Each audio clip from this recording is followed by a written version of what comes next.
আলো এবার নিজে দাঁড়িয়ে থেকেই পিকু ও রোশনির বিয়েটা দিয়ে 4 হাত এক করে দিল ওদের। হ্যাঁ বন্ধুরা, ধারাবাহিকের গল্প একেবারে জমে উঠেছে।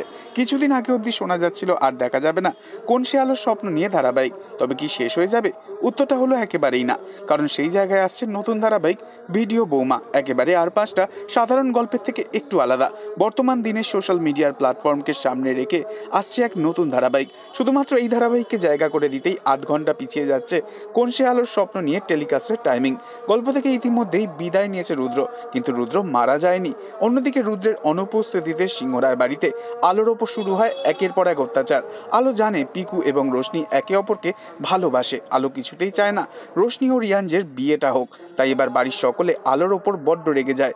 মেহুলি আর রিয়াঞ্জ মিলে আলোকে একটা ঘরের মধ্যে আটকে রেখে দেয় আর দরজা বাইরে থেকে তালা চাবি মেরে দেয়। এটাই নাকি আলোর উপযুক্ত শাস্তি। অন্যদিকে দেখা যায় বাড়িতে এনগেজমেন্টের অনুষ্ঠান শুরু হয়ে যায়। আলোর শাশুড়ি মা বাড়ির সবাইকে বলে দেয় যতক্ষণ না পর্যন্ত রোশনি আর রিয়েঞ্জের এনগেজমেন্টের আংটি বদল হচ্ছে ততক্ষণ যেন কেউ দরজা অবধি না খোলে। একথা শোনা মাত্রই রোশনি চমকে ওঠে। রোশনির চোখ থেকে জল পড়তে থাকে। অন্যদিকে দেখা যায় আলো দরজা পেটাতে থাকে আর বলতে থাকে, রোশনি মা, তুই যদি আমার কথা শুনতে পাস তাহলে দয়া করে এই বিয়েটা অন্তত করিস না। ভীষণই ইন্টারেস্টিং হতে চলেছে আগামী দিনের গল্প। আগামী দিনে দেখা যাবে সিঁদুরদানের আগেই আলো ঘর থেকে বেরিয়ে আসবে আর লুকিয়ে পাত্রী বদল করে পিকু ও রোশনির বিয়েটাও দিয়ে দেবে। আর খুব শীঘ্রই আলো এবং রুদ্রর মুখোমুখি দেখাও হবে।